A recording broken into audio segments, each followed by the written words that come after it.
Кезектеги сөз Сулайманов Алтынбек Турдубаевичте. Рахмат, саламатсыздарбы? Урматтуу коллегалар.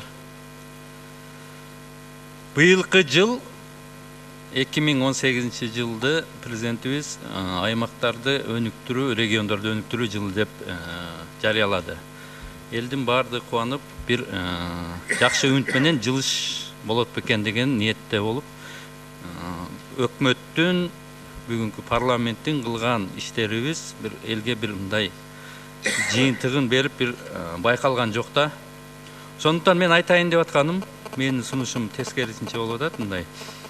Региондорду өнүктүрүү үчүн Асылбек Мойдунович эмне кылыш керек? Кыска мөөнөт 3 ай калды. Губернаторларды, өкмөттүн ыйгарым өкүлү, ушуларды 7 областтын бардыгын, акимдерди 44 районуна, 4 шарт козо 40 район, бардыгын жоюш керек. 30 жылдан бери булар бизге бир мамлекетти алдыга жылдырган ордуна тескерисинче артка тартып келатышат. Элди артка тартып келатышат. Бир эки мисалдарды айтайын. Булар эмне кылышат? Бардын чөнтөгүндө кайчысы бар. Лента кыркат. Бир объект ачылса, мамлекет бир объект ачса, курса, же бир ишкерлер лента кыркышат. Чоңдорду тосуп узатышат. Бийликтин саясатын жүргүзүшөт шайлоодо. Элге каршы иштешет, бюджетке зыян келтирет. Анан булардын эң негизгиси өкмөткө каршы булар представление беришет. Ар бир өзүнүн районунда же областында булардын представлениясыз ишке алып же иштен ала албайт өкмөттүн министрликтери. Буларды бардыгын жоюш керек. 7 ыйгарым өкүлү менен 44-40 райондун 50 адамга 1,5 миң адам иш кылат. Эч кандай бир эчтеке чечпейт, бюджети жок, же саясат.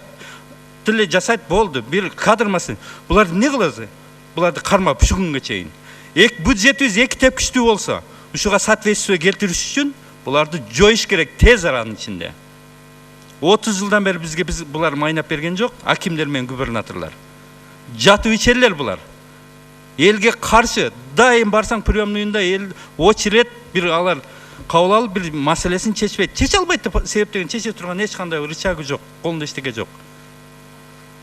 Жалаң гана элди кыйнап, ушудан башка жумушу жок буларды. Буларды тез аранын ичинде мына региондорду өнүктүрүүгө жасаган чоң салымыбыз ушу болот эле. Элди бошотуп берет элек. Премьер-министр түз иштесин айыл өкмөттөр менен. Айыл өкмөттөрдү укрепленияга барайлы, кошуп туруп региондордо айыл өкмөттөр менен премьер-министр түз иштесин болду. Булар калган жатуу ишерлер эмне кереги бар? Айдаш керек булардын баарын, жоюш керек. Рахмат.